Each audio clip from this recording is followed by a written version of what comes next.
we have a cash box.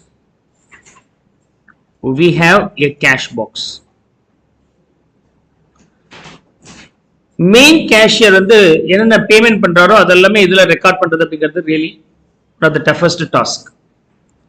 In order to reduce the task and duty, small payment will be entrusted to some third party, some other party.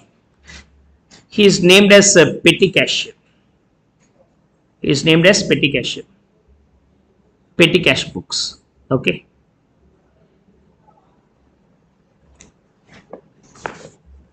Now,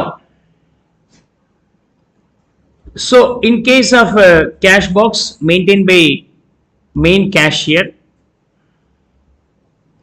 petty cash book is maintained by petty cashier. Okay. Now,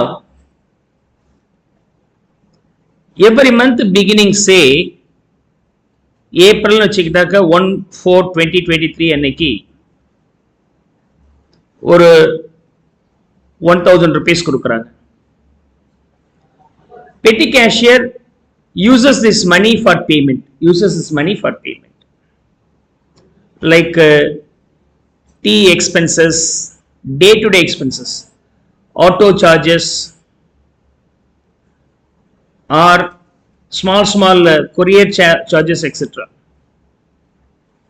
Packing cupboards and all, and postal charges, etc. And the day-to-day basis la tea payment பண்ணுவாங்க. say ஒரு அந்த வீக்குக்கு ஒரு 200 rupees spend பண்ணி இருக்காங்க. ஆட்டோக்காக 300, பேக்கிங்காக 100, போஸ்டேஜுக்காக ஒரு 150 செலவு பண்ணி இருக்காங்க. The overall spending being 750, am I right? 750 spent, balance 250 இருக்கும். இந்த மந்த் எண்ட்ல இந்த டீடைல்ஸ் பெட்டி கேஷியர் வந்து மெயின் கேஷியர் கிட்ட ஹேண்ட் ஓவர் பண்றாரு. சார் 750 செலவாயிடுச்சு சார் அப்படின்ட்டு. So he gives the report that rupees 750 spent. For what are the reasons அப்படின்னு சொன்னாக்க அந்த ரீசன்ஸ் சொல்லிட்டாங்க. Tea, auto, packing, postal charges and all. அதுக்கு பிறகு அடுத்த மாசம் ஸ்டார்ட் ஆகுது. அதாவது 1/5/2023. சார் இப்ப செலவாகுமே 750 செலவாயிடுச்சுல, எவ்வளவு செலவாச்சோ அதை திரும்ப உங்க கையில கொடுத்துருவாங்க. ஓகே. பீரியாடிக்லி ஒன்ஸ் மணி கொடுத்தாக்க அது பேரு நார்மல் பெட்டி கேஷ். ஆரம்பத்தில் எவ்வளவு அமௌண்ட் கொடுத்திருந்தேன் அதே அமௌண்ட் ஒவ்வொரு பீரியட் பிகினிங்லயுமே இருந்துச்சு அப்படின்னு சொன்னாக்க அது பேர் இம்ப்ரெஸ்ட் சிஸ்டம். இது பேர் என்னது? Impressed system. As per the impressed system, petty cashier will have always the same number 1000 in the period beginning. over period beginning first May, first June எவ்வளவு இருக்கும், அப்பே 1000 இருக்கும். எவ்வளவு செலவாச்சு அந்த அமௌண்ட் ரீஇன்வெஸ்ட் பண்ணிடுவார். சோ மந்த் பிகினிங்ல அந்த அமௌண்ட் அப்படியே இருக்கும். அதுக்கப்புறம் அதுல இருந்து செலவுகளை நம்ம செப்பரேட் பண்ணிட்டே வருவாங்க. It remains same. Is that okay? Now how can you pass the entry? The first entry here, கேஷ்ல இருந்து பெட்டி கேஷுக்கு பணம் போகுது இல்லையா? So the entry being petty cash account debit, petty cash account debit, petty cash account debit to cash account. The amount paid is 1000. இது ஒவ்வொரு நாளும் 200 பே 200 ஒரே நாள்ல இருக்காது. அந்த மாசம் ஃபுல்லா பேமெண்ட் பண்ணியிருப்பாங்க. It's a summation of the tea expenses. இங்க ஒரு என்ட்ரிக்காக ஐடியாவுக்காக கொடுக்குற பிராக்டிகல் லைஃப்ல இந்த மாதிரி பண்ண மாட்டாங்க. we will discuss in detail while studying the petty cash book. petty cash book chapter படிக்கும்போது தெரிஞ்சுக்கலாம். Second entry being they have spent the money for tea by the month end 200, ஆட்டோக்காக spend பண்ணது 300, பேக்கிங்காக ஒவ்வொரு முறை டீக்காக ஸ்பெண்ட் பண்ணதாலுமே அவங்க என்ன பண்ண மாட்டாங்க, என்ட்ரியா போட மாட்டாங்க. அந்த ஒரு மாசம் முடிஞ்ச உடனே என்ன கலெக்டட் டோட்டல் டீக்கான எக்ஸ்பென்ஸ் எவ்வளவு இருக்கோ அது கம்ப்ளீட்டா சேர்த்து ஒரே என்ட்ரியா போடுவாங்க. இல்லைன்னா டைரக்டா it will be transfer to the ledger account. Okay, practical system அப்படிங்கிற மாடல்ல அதை பத்தி நம்ம டீட்டெயிலா பார்ப்போம். பெட்டி கேஷ் பத்தி டீல் பண்ணும்போது டீட்டெயிலா பார்க்கலாம். இங்க ஒரு ஐடியாவுக்காக நான் இந்த மாதிரி செஞ்சேன். packing 100, postal expenses 150. 2, the payment is made from where? Petty cash 750. Okay. Now again next period beginning என்ன ஆயிடும்? Then again get amount rupees 750. அப்ப அதுக்கான entry yeah, petty cash account debit to cash account. Very good. To cash account, that value being 750. Good. Apart from that, and the year end வரும்போது 31st March 23, இது 23, இப்ப இது 24, 31st March 24 வரும்போது whatever the balance in petty cash is now will be addable with the cash book. Balance sheet prepare பண்ணமா இல்லையா? அப்ப balance sheet போடும்போது balance sheetல petty cash னு தனியா யூசுவலா போட மாட்டாங்க. petty cashier கிட்ட என்ன அமௌண்ட் இருக்கோ அதை cashier கிட்ட ஹேண்ட் ஓவர் பண்ணிடுவாங்க. அப்படி வச்சுக்கலாம். balance sheetல ஒரே ஒரு cash மட்டும் தான் இருக்கும். So whatever the balance left over will be given to main cashier, the entry being cash account debit to petty cashier, to petty cash, sorry. Whatever the amount available, இது எப்ப பண்ணுவாங்க? வருஷ கடைசியில் அப்பதான் பேலன்ஸ் ஷீட் ப்ரிப்பேர் பண்ண வேண்டியது இருக்கு, அந்த இடத்துல க்ளோஸ் பண்ணிடுவாங்க. That's how it is merged. Hope you could understand how the petty cash book is closed for finalizing the account. Now you'll understand the logic. Come on, make note of it. Now the entity XYZ limited company may be in need of fund, right? அப்ப அந்த தேவையான ஃபண்டுக்கு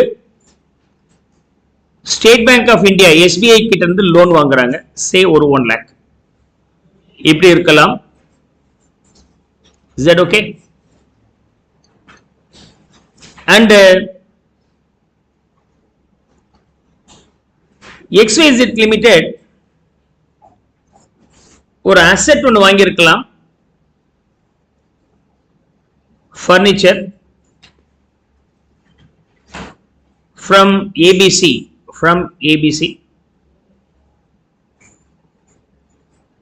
Limited, value rupees 50,000.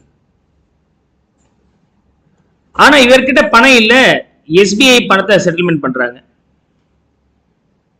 Okay, இது மாதிரி situations வரலாம். And sometimes later இந்த வாங்கின லோனுக்காக payment பண்ணி ஆகணும். பேமெண்ட் பண்ணும்போது என்ன ஆகுது? As the fund supported by SBI bank, they need to demand some extra. That extra is nothing but interest. அதை பேமெண்ட் பண்ண வேண்டியதா இருக்கு. ஈவன் வாங்கின அமௌண்ட் ரீபேமெண்ட் பண்ண வேண்டியதா இருக்கு. These are the cases you have to understand for the loan purpose, loan case. One more adjustment that you have to understand. Okay, hidden adjustments. So we'll study that along with the final accounts. இப்பவே வேண்டாம், இதுல வந்துச்சுனாலே hidden adjustment வரும். Okay, let me pass the entry one after one. So first வந்து borrowing கான entry, loan வாங்கி இருக்கறாங்களா அதுக்கான entry. bank account debit, loan from SBI to loan from SBI or SBI loan, the value being 1 lakh.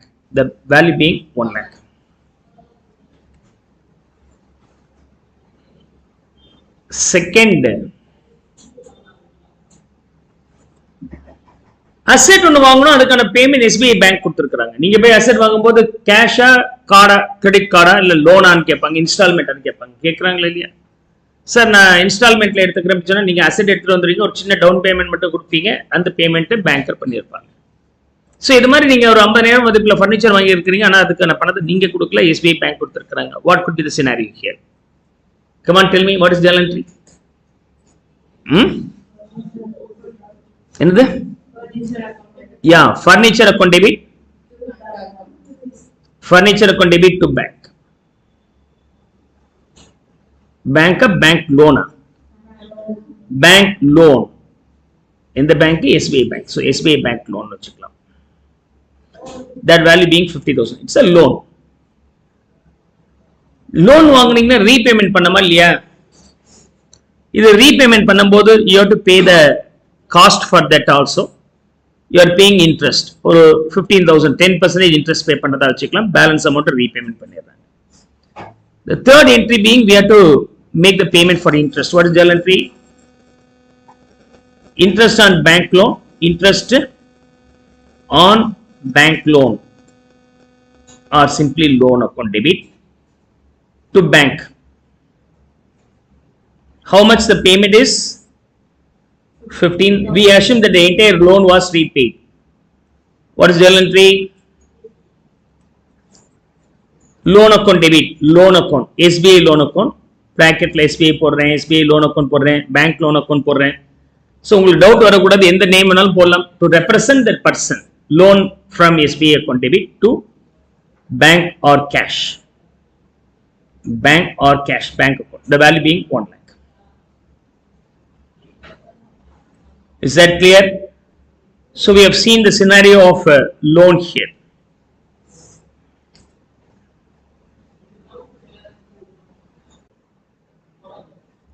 Investments என்ன அர்த்தம்?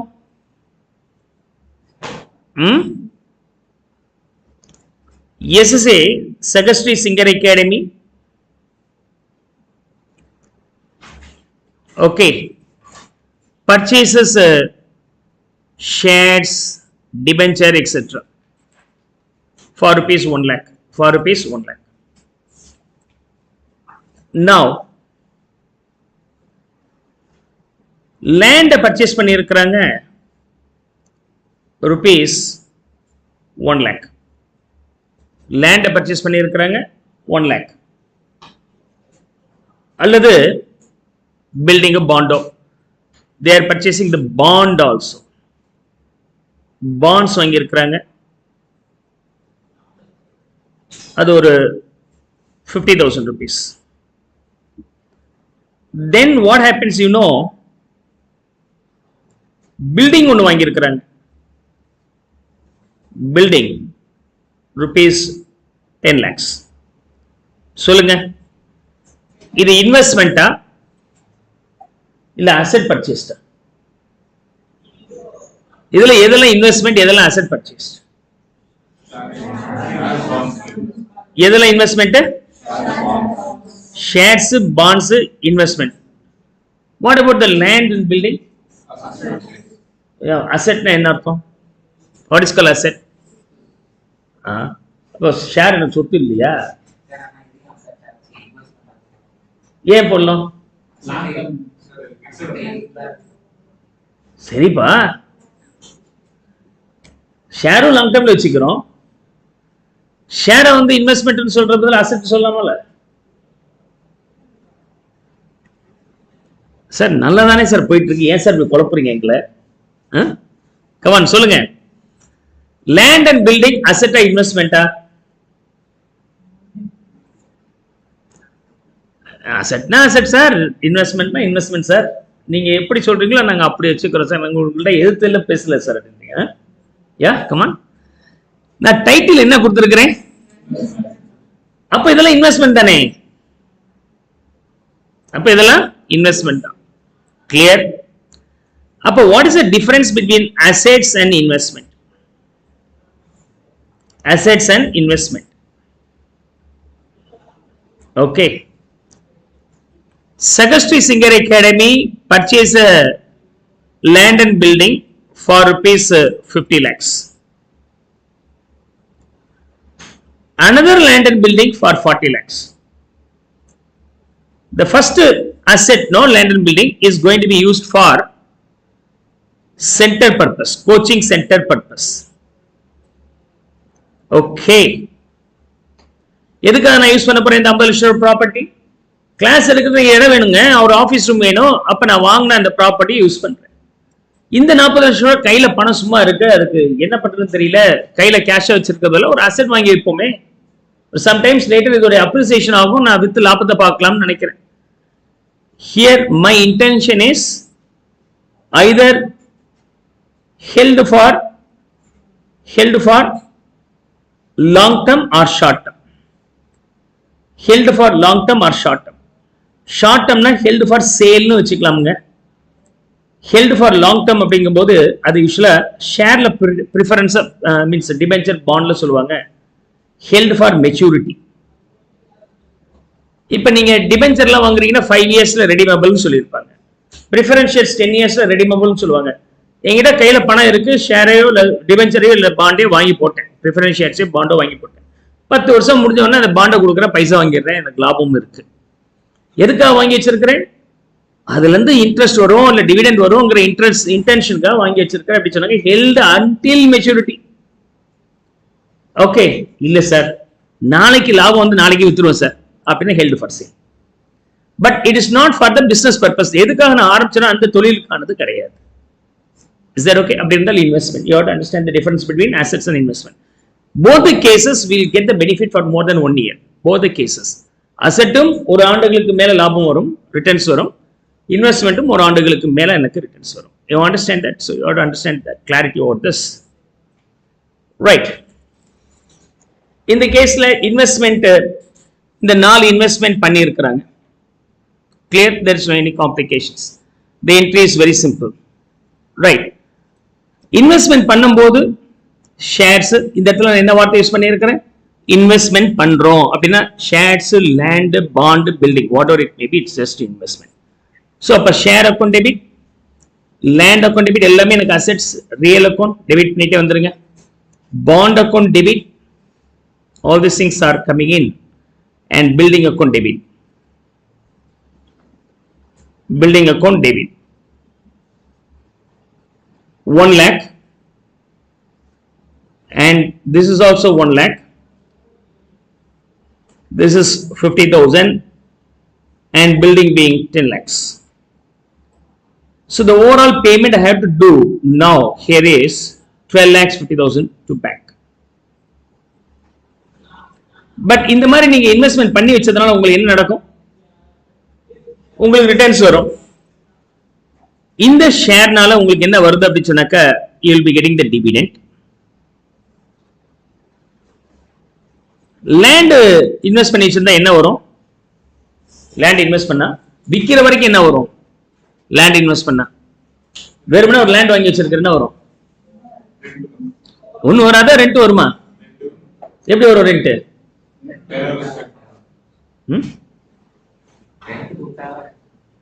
சரி, கொடுப்பானா கொடுக்க மாட்டானா? லேண்டு ஏன் கொடுக்குறான்? சிட்டியில போய் பாரு ராஜா, கார் பார்க்கிங் இடமே இல்ல, அவன் திணறான். அப்ப என்ன பண்றாங்க? பக்கத்துல இருக்கிற இடம் சும்மா இருக்கு, பில்டிங் கட்ட போறேன், அது வரைக்கும் சும்மா தானே இருக்கு, குடியா நான் ரெண்ட் தரேன், வராதா? அப்படியே யோசிக்கணும். என்எஸ்பி ரோட்ல நடந்து போயிட்டே இருக்கும்போது யோசிச்சுட்டே போனோம். இந்த சாரதாசுக்கு எங்க இருக்கு பார்க்கிங்கே காணோம். பின்னாடி 4 இடம் வேக்கண்டா இருக்கு, அதெல்லாம் ரெண்ட் கொடுத்து வாங்கி வச்சிருப்போம், இல்ல வாங்கி வச்சிருப்போம். ரெண்ட் கொடுக்குறானா இல்லையா? So the rent will be also possible here. Rental income வரலாம். Bond, securities and debentures இதுக்கெல்லாம் என்ன வரும்? Usually get interest. இது periodically once you are getting. Building இருந்தா உங்களுக்கு எந்த கன்ஃபியூஷன்ஸும் வராது. அதுக்கு அது கிளியரா இருக்கு சார். ரெண்ட், பில்டிங் ரெண்ட்டுக்கு இருப்போம் சார். ஓகே, அது எப்படி சார் நீங்க வந்து லேண்ட ரெண்ட் கொடுவீங்க? இப்ப பிராக்டிகல் லைஃப்ல you can take over the land will also be given in rent. விவசாயம் நல்லா இருக்கு, குத்தகை எடுத்துக்கிறாங்கன்றாங்க இல்லையா, அதுவும் ரெண்ட் தானே. குத்தகை எடுத்துட்டு விவசாயம் பண்றாரு, அதுக்கு ரெவன்யூ கொடுக்குறாரு. ஸோ நான் வந்து ஒரு லேண்ட் வாங்கி போட்டேன், அது குத்தகை விட்டேன், எனக்கு பணம் வருது. Also possible. So all these things are possible. Everything being rent means revenue. பணம் வருதுலயே அதுக்கான என்ட்ரி என்ன? Bank account debit, revenue from investment. இது வந்து investment made. This is investment made. Investment mat.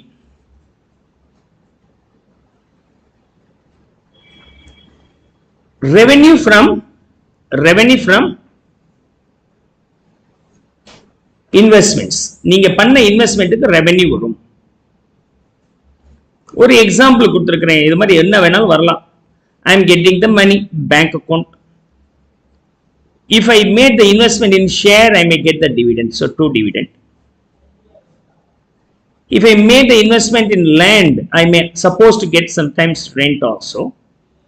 In case of bond, debenture, I may get interest periodically.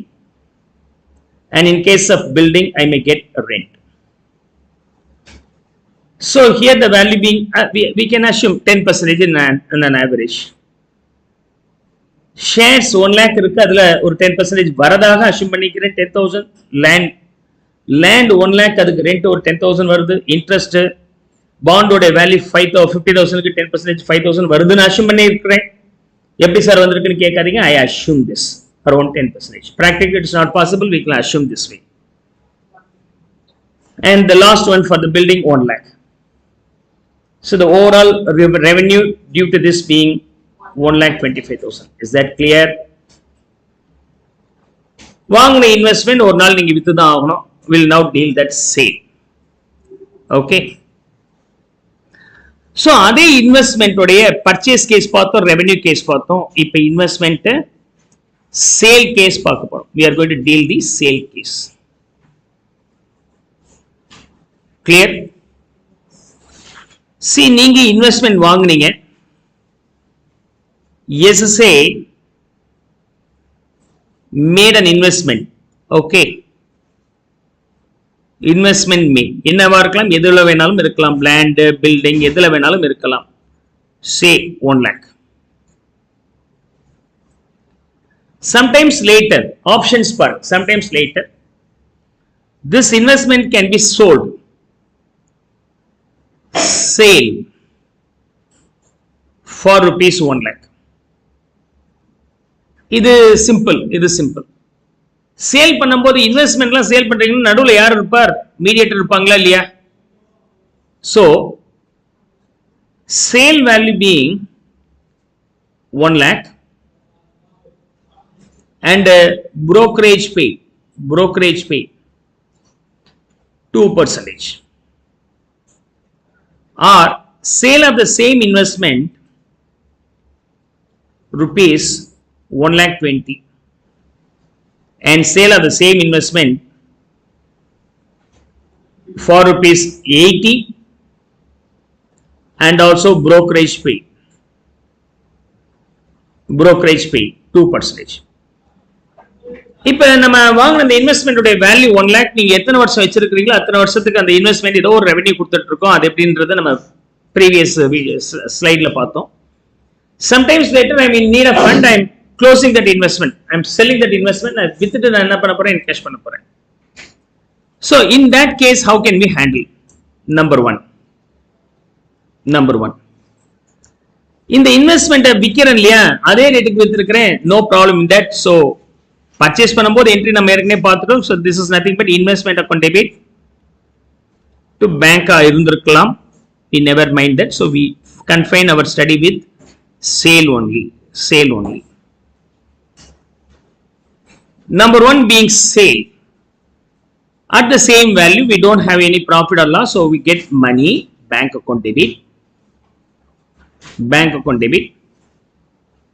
to investment. Right, that value being 1 lakh.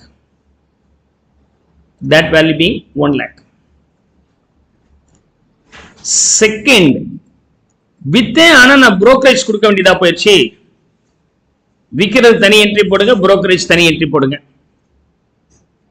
விற்கும் போது சேலுங்கிற வார்த்தை வரக்கூடாது, purchase பண்ணும்போது பர்ச்சேஸ்ங்கிற வார்த்தை வரக்கூடாது. ஞாபகம் வச்சுங்க. பர்ச்சேஸ் ஆர் சேலுங்கிற வார்த்தை எப்பதான் வரும்? Purchased for sale to make a profit. அந்த சினாரியோல மட்டும் தான் வரும், வேற எந்த சினாரியோல வராது. Bank account debit to investment. This value being 1 lakh, of course, I paid a brokerage of this 2,000, 2% on that being 2%. என்ன journal entry இருக்கு? Brokerage, very good. So brokerage account debit to bank. Yeah. That value being 2%, 2,000. Third entry being sold more than the cost we paid, then we are happy. 1 lakh வாங்கணும் 120 க்கு வித்துறோம், we are happy. There's a profit. What is the journal entry here now? So bank account debit, we got 1,20,000. எப்பொழுதுமே அந்த investment பத்தி எழுதும் போது அதுல புக்ல என்ன வேல்யூ இருக்கோ அதுதான் எழுதணும். இதே தான் இன்வெஸ்ட்மெண்ட்டுக்கும் பொருந்தும், அசெட்டுக்கும் பொருந்தும். ஒன்லி டிஃபரன்ஸ் இன்வெஸ்ட்மெண்ட் சொன்னால் it is not for your official purpose, உங்களோட பிசினஸ்க்கானது கிடையாது. பணம் சர்ப்ளஸ் இருக்கு, இன்வெஸ்ட் பண்ணி வச்சிருக்கு, அதான் investment. So bank account debit to investment. Investment should always be recorded at its own book value. The book value here being 1 lakh. And then the difference between these two, profit and loss or profit on sale. Profit on sale. The value being 20. Fourth scenario, we sold less than its over value. That's a loss. Okay, bank account. How much I am getting? Only 80. I get 20,000 lesser, which is nothing but loss on sale. Loss on sale of investment 20 to investment 1 lakh. We got it now. So இப்போ நம்ம investment பத்தி கம்ப்ளீட்டா பார்த்துட்டோம். So இன்வெஸ்ட்மெண்ட்னா என்ன மாதிரி இருக்கணும், இன்வெஸ்ட்மெண்ட்டுக்கும் அசெட்டுக்கு என்ன வித்தியாசம் பார்த்தோம். இன்வெஸ்ட்மெண்ட் பர்ச்சேஸ் பண்ணும்போது என்ன என்ட்ரி, இன்வெஸ்ட்மெண்ட் பர்ச்சேஸ் பண்ணும்போது என்ன டைப்பான இன்வெஸ்ட்மெண்ட் இருக்கலாம், ஷேர்ஸ், பாண்டு, டிபெஞ்சர், ஈவன் நீங்க லேண்ட் அண்ட் பில்டிங் அசெட் நினைச்சீங்க இல்லையா, அது கூட இங்க நமக்கு இன்வெஸ்ட்மெண்ட்டாக இருக்கலாம் அப்படின்னு பார்த்தோம். இப்படி இன்வெஸ்ட்மெண்ட் பண்ணி வச்சிருந்தால் அதுக்கு நம்ம விற்கிற வரைக்கும் பீரியாடிக்கலி சில சமயம் ரெவன்யூ வரும், வராமலும் போகலாம். லேண்டை வாங்கி போட்டு நம்ம நேரத்துக்கு யாருமே அந்த லேண்டுக்கு ரெண்ட்டுக்கு வரலன்னா ரெவன்யூ வராது. So we are not sure, வரலாம் வராமலும் இருக்கலாம், வந்ததாக அரசு பண்ணியிருக்கிறோம். நெக்ஸ்ட் கேஸ் வரும்போது இதே விற்கும் போது அதே வேல்யூ விற்கலாம், அல்லது ப்ராஃபிட்ல விற்கலாம், லாஸ்ட்ல விற்கலாம். விற்கும் போது ஏற்பாடு பண்ணி கொடுத்துருப்பார்ல செயல்களுக்கு அதுக்கு ஒரு புரோக்கரேஜ் கொடுக்கலாம். இந்த மாதிரியான சினாரியோ நமக்கு வரலாம். Is that okay? Make note of it. லிஸ்ட்டை நம்ம இப்ப பார்க்க போறோம். SSA and SBB.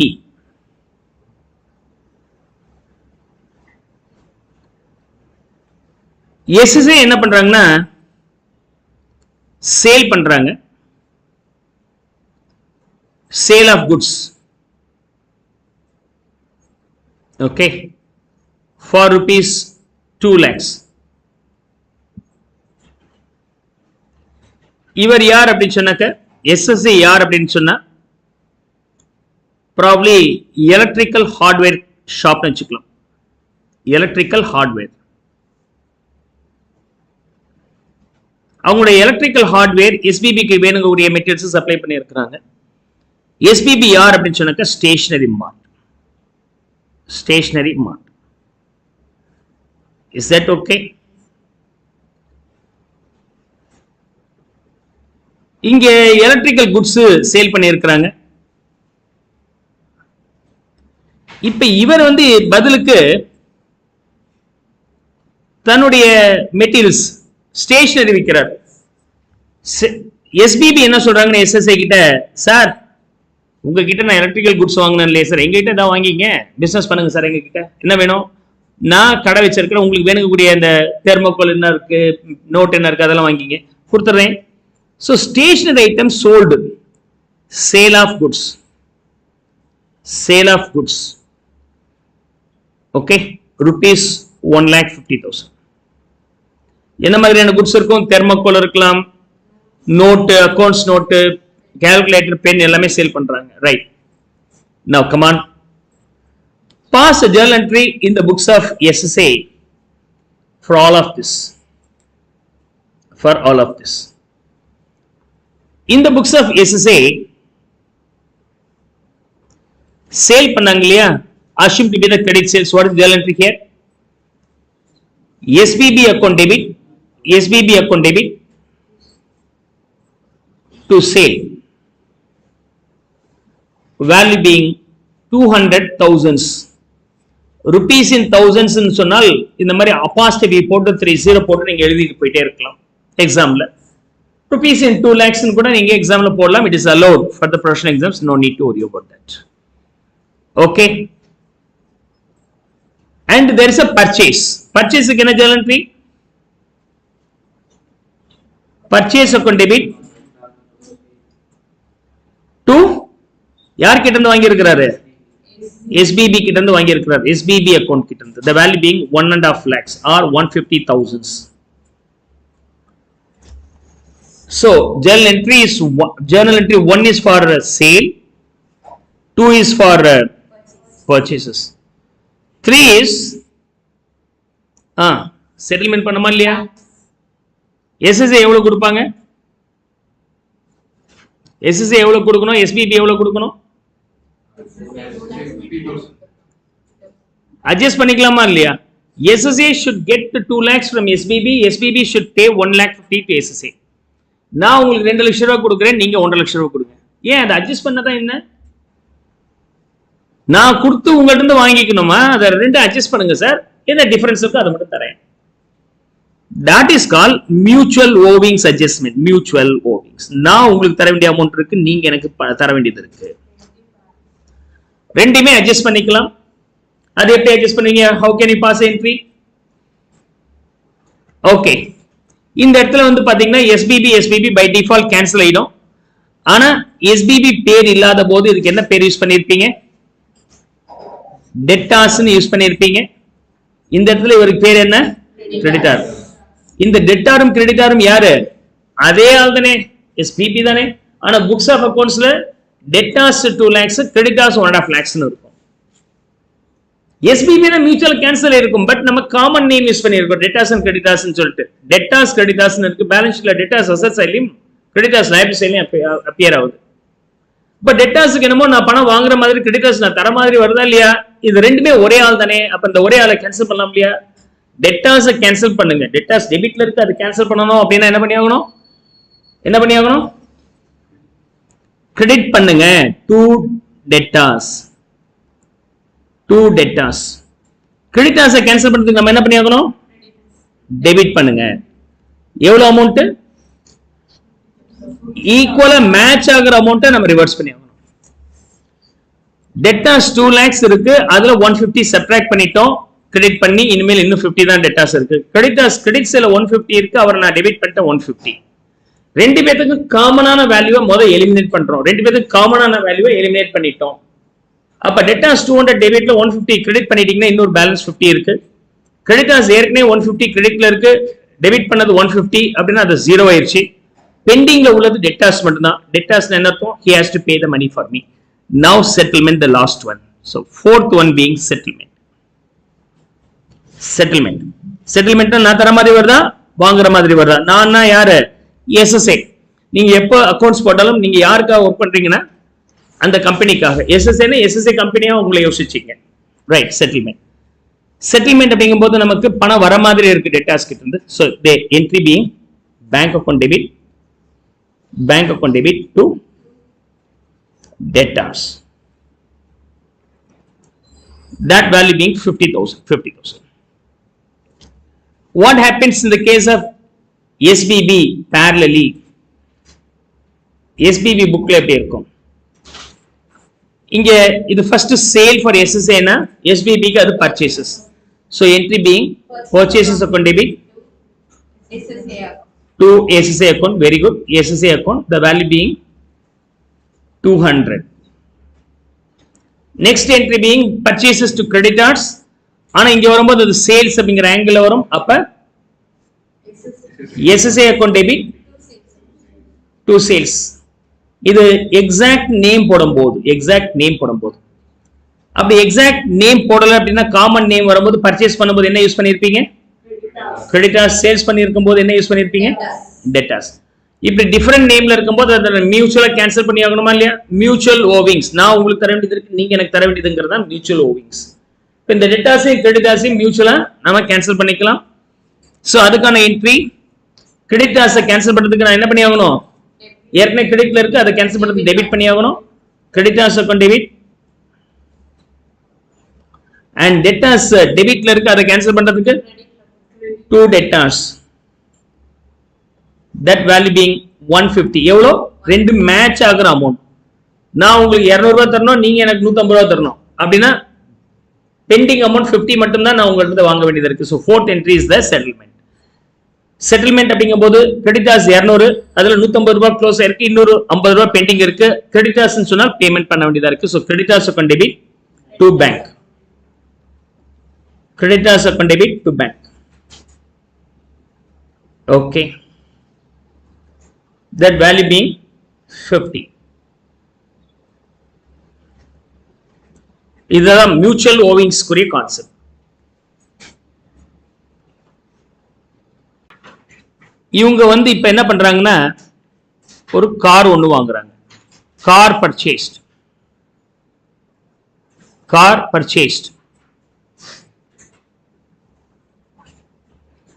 for rupees 10 lakhs for rupees 10 lakhs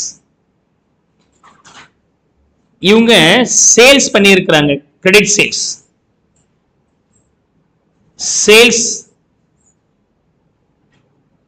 rupees 10,20,000 க்கு சேல்ஸ் பண்ணியிருக்கிறாங்க சேல் ஆஃப் குட்ஸ் சேல்ஸ் என்னது குட்ஸ் ரைட் கார் ஒன்னு வாங்கி இருக்கிறாங்க ரெண்டுமே கிரெடிட்ல வாங்கி இருக்கிறாங்க லேட்டரா இவங்க என்ன பண்ணியிருக்கிறாங்கன்னா இந்த சேல்ஸ் பண்ண அந்த பார்ட்டி நமக்கு யாரு சேல்ஸ் பண்ண டெட்டாஸ் ரைட் இப்ப இந்த டெட்டாஸ் கிட்ட என்ன சொல்றேன் சார் நீங்க தர வேண்டிய பணத்துக்கு இந்த கார் டீலர் இருக்கிறார்ல சார் அவர் உங்க ஃப்ரெண்டு தானே அவருக்கு பேமெண்ட் பண்ணிடுங்க கார் டீலர் உங்க ஃப்ரெண்டு தானே அவருக்கு பேமெண்ட் பண்ணிடுங்க அப்படின்றார் இவர் போய் இங்கே பேமெண்ட் பண்றாரு இன்ட்ரெஸ்டிங்கா இருக்குல்ல நீங்க வாங்கினதுக்கு பேமெண்ட் அவர் பண்றாரு சிச்சுவேஷன் நல்லா இருக்கா கமான் யோசிங்க எப்படி என்ட்ரி போடலாம் ஃபர்ஸ்ட் என்ட்ரி நீங்க சேல்ஸ் பண்ணதாக அஸ்யூம் பண்ணிக்கலாம் ரெண்டாவது கார் பர்ச்சேஸ் பண்ண மாதிரி அஸ்யூம் பண்ணிக்கலாம் மூணாவது செட்டில்மெண்ட் பண்ண மாதிரி அஸ்யூம் பண்ணிக்கலாம் so number 1 being debtors account debit to sales the value being 10.2 lakhs the value being 10.2 lakhs is that okay number 2 asset வாங்கி இருக்கிறீங்க car account debit to what car dealer okay or creditors for assets account value being 10 lakhs இப்ப car dealer sir பணம் sir அப்படின்னா sir உங்க friend எனக்கு தர வேண்டியது இருக்கு அவர் உங்களுக்கு தந்துருவார் அவர் நான் உடனே டெட்டாஸ் ஃபோன் பண்ணி நீங்க அவங்களுக்கு செட்டில்மெண்ட் பண்ணிடுங்க நீங்களும் நானும் கொடுக்க வேண்டியது செட்டில்மெண்ட் ஆனதாக நான் அஸ்யூம் பண்ணிக்கிறேன் fully settled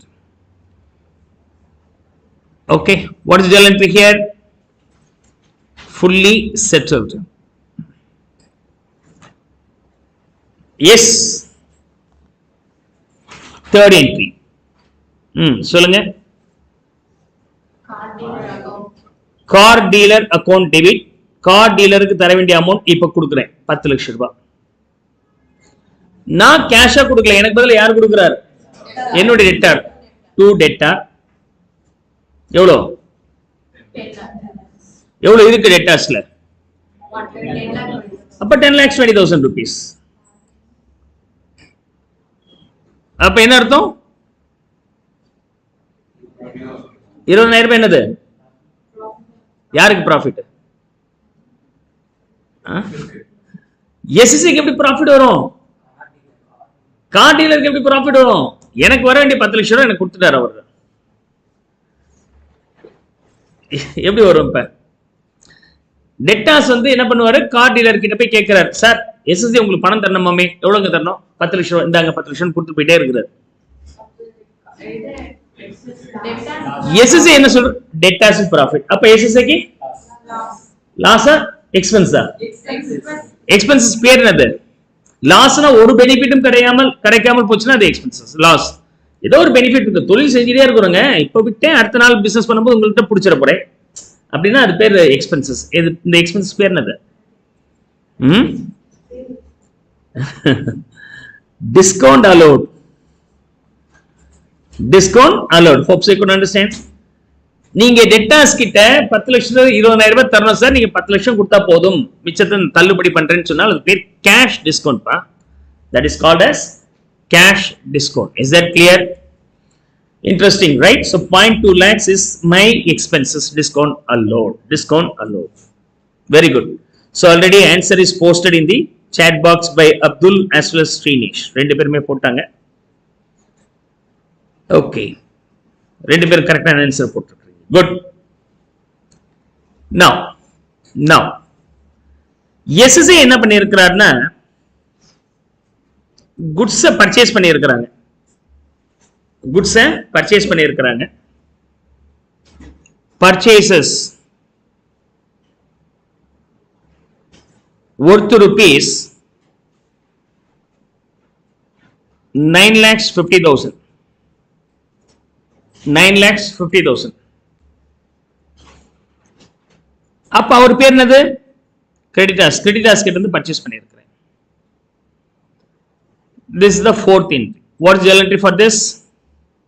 Purchase account debit to creditors account. Purchase account debit to Creditors account. Purchase account debit to creditors account. That value being 9,50,000, 9.5 lakhs. Meanwhile, இந்த காரை இவர் யூஸ் பண்ணிட்டு இருக்கிறார். யூஸ் பண்றதுனால வேல்யூ ஒரு 25,000 குறையுது. கார் யூஸ் பண்ண வேல்யூ குறையுமா இல்லையா? யா, அந்த வேல்யூ லாஸ் பேரு டெப்ரிசியேஷன். ஒரு 25,000 ரூபாய் குறைஞ்சு போச்சு காரோட value. Meanwhile, what is the journal entry for this?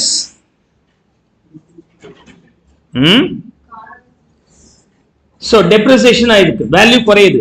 Car வந்து அசெட் தானே, டெபிட்ல தானே இருக்கு, அது ரெடியூஸ் ஆகுதுன்னா நம்ம என்ன பண்ணி ஆகணும்? கிரெடிட் பண்ணி ஆகணும். அப்ப எதை டெபிட் பண்ண போறீங்க? depreciation. Loss டெபிட் பண்ண போறோம், அந்த எக்ஸ்பென்சஸ் டெபிட் பண்ண போறோம். So depreciation is an expenses. So I am debiting the depreciation here. Depreciation of car account debit. Depreciation of car account debit to car account. The value being 0.25 lakhs. 0.25 lakhs. இந்த மாதிரி எக்ஸாம்ல போடலாமா? போடலாம், தாராளமா. Allowed. Professional examsல இது allowed தான். Right. Now, இப்ப கவனிங்க, இந்த கிரெடிட்டாஸ் வந்து பணம் கொடுங்க சார்னு கேட்கிறான். நான் கார் வாங்கிட்டு கையில பணம் இல்லாம உட்கார்ந்து இருக்கிறேன். கார் வச்சுட்டு என்ன பண்றது? அந்த கார் ஒன்னும் செட் ஆக மாட்டேங்குது. உடனே கிரெடிட்டாஸ் கிட்ட சொல்றேன், நான் காரை வாங்கிட்டேங்க, பணம் லாக் ஆயிடுச்சு, கொஞ்சம் போடுங்க. நீங்க அனுபவிக்கிறதுக்கு ஏன் பணம் லாக் பண்ணுவீங்களா? கொடுங்க சார் அப்படின்றாரு. சார் கார் சார், அப்படியா? அந்த காரை வேணா கொடுத்துருங்க. So now this car is transferred to the creditors for the settlement of the due. Fully settled. Sir car கொடுத்துட்டா ஒன்றும் டிஸ்டர்ப் இல்லைல்ல சார், நீங்க யாரோ நான் யாரோ, உங்களுக்கு நான் தர வேண்டிய பணத்துக்கு என் காரை நான் கொடுத்துறேன், எடுத்து போயிட்டே இருங்க. Fully settled by giving the car. So ரொம்ப இன்ட்ரெஸ்டிங், ரைட்? என்னென்ன பார்த்தோம் இதுல? அசெட் வாங்குறதுக்கான பேமெண்ட் எனக்கு ஒருத்தர் தர வேண்டிய பணத்தை வச்சு நீ கொடுத்துரு அப்படின்னு சொன்னேன், ஒரு சிச்சுவேஷன். நான் ஒருத்தருக்கு பணம் தர வேண்டியது இருக்கு, அதுக்கு பதிலாக என்ன பண்ணிட்டேன்? டெட்டாஸ் விட்டு நீ கொடுன்ட்டேன், மீன்ஸ் என்னோட சொத்தை வச்சு கொடுக்க சொல்லிட்டேன். அதே சமயத்துல எக்ஸ்ங்கிறவர் எனக்கு பணம் தர வேண்டியதா இருக்கு, ஒய்ங்கிறவருக்கு நான் பணம் தர வேண்டியதா இருக்கு. மியூச்சுவல் செட்டில்மெண்ட் பண்ணலாமா? பண்ணிக்கலாம், அதுவும் உண்டு. Everything is possible. 3 வெரைட்டிஸ். அதுல இப்ப பார்க்க போறது 2வது வெரைட்டி.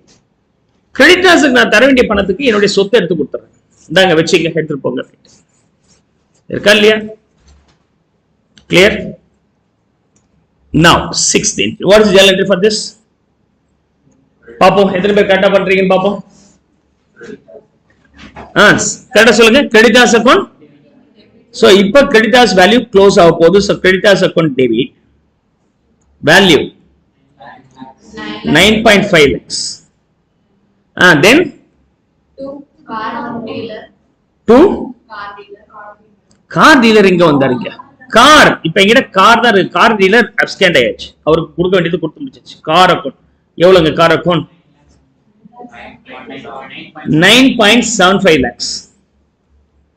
கார் வந்து 10 லட்சம் ரூபாய் கொஞ்ச நாள் யூஸ் பண்ணதுனால 20,000 ரூபாய் குறைவு. இன்னைக்கு 9.25 லட்சம் ரூபாய் போகும் சார். சார் அதெல்லாம் எடுத்துக்க முடியாது. நான் 9.5 கொடுப்பேன். ஒத்துக்கிறீங்களா இல்லையா? So he demands that you will be taking this only for 9.5. 9.75 என்னுடைய கார்னு சொல்றேன். அவர் வந்து என்ன சொல்றாரு? அதெல்லாம் கிடையாது சார், 9.5 தான் எடுத்துப்பேன். Is it possible? Possible. யார் விற்கணும்னு நினைக்கிறாரோ அவருக்கு எமர்ஜென்சினா இருக்கிற ரேட்ல கட்டி கம்மியா தான் கொடுப்பார். அப்ப 25,000 கம்மியா வந்திருக்கே, அதுக்கு பேர் என்னது? டிஸ்கவுண்ட் ரிசீவ்ட் வந்து இன்கமா எக்ஸ்பென்ஸா? இன்கம்னா டெபிட்ல வருமா கிரெடிட்ல வருமா? இது எங்க வருது? Loss on sale. Loss on sale. This will be called as loss on sale. Hope you could understand. Loss on sale. Good. Loss on sale of car. Clear? ரெண்டு சினாரியோ பார்த்துட்டோம். ஒரு இன்னொரு சினாரியோ பார்த்துட்டோம்னா இது மியூச்சுவல் ஓயிங்ஸ் ரெண்டாவது part. Settlement வந்து டேரக்டா cash பண்ணாமல் வேற மாதிரி பண்றோம். இது மாதிரி எத்தனை வேணாலும் யோசிக்கலாம். பிராக்டிகல் லைஃப்ல அதெல்லாம் ஜெனரல் இன்ட்ரெஸ்டா வரலாம். You can think over all this things. Okay, good. So already answer is given. Srinesh has given correct answer. Good. Now, one more aspect. Let me finish up this.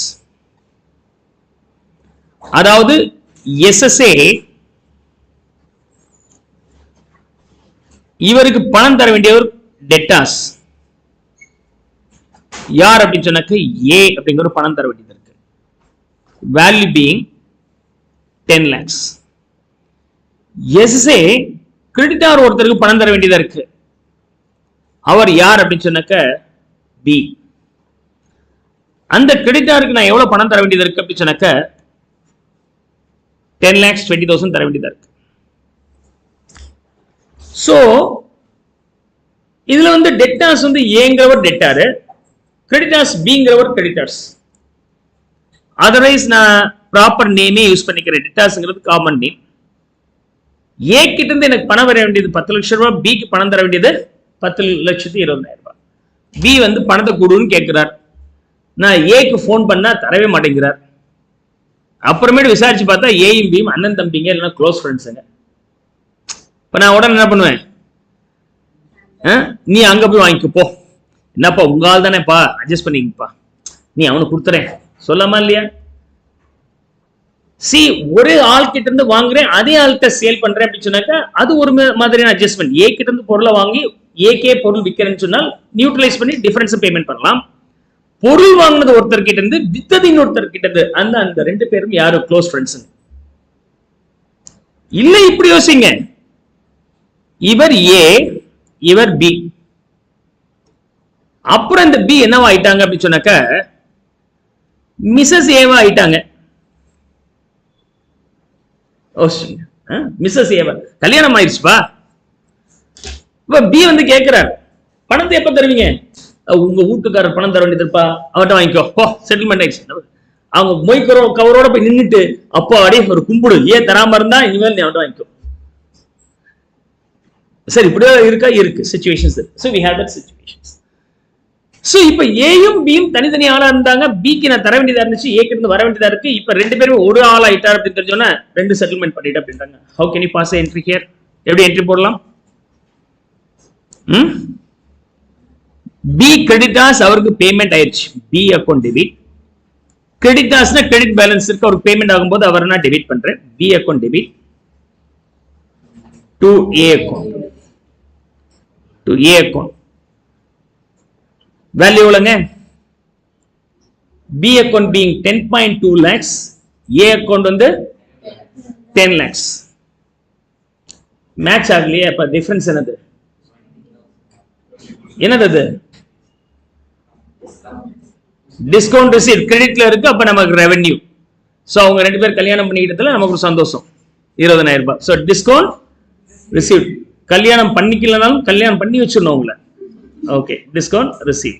Clear? Hopes you could understand. 3 scenarios we have seen. So let me summarize that. Asset na vaangane and adukana payment ennude debtors pannar. And creditors கொடுக்க வேண்டிய payment என்கிட்ட இருக்கிற assets மூலமா கொடுத்து விட்டேன். மூணாவது, debtors and creditors both are different party இருந்தாங்க. Sometimes later I recognize these two are close friends or somehow related. அப்ப அவங்க ரெண்டு பேருக்கு சார் நீங்க ரெண்டு பேரும் அட்ஜஸ்ட் பண்ணிக்க சார் சொல்லிட்டு நான் எஸ்கேப் ஆகலாம். So these are the 3 scenarios also possible. So this will be the first set.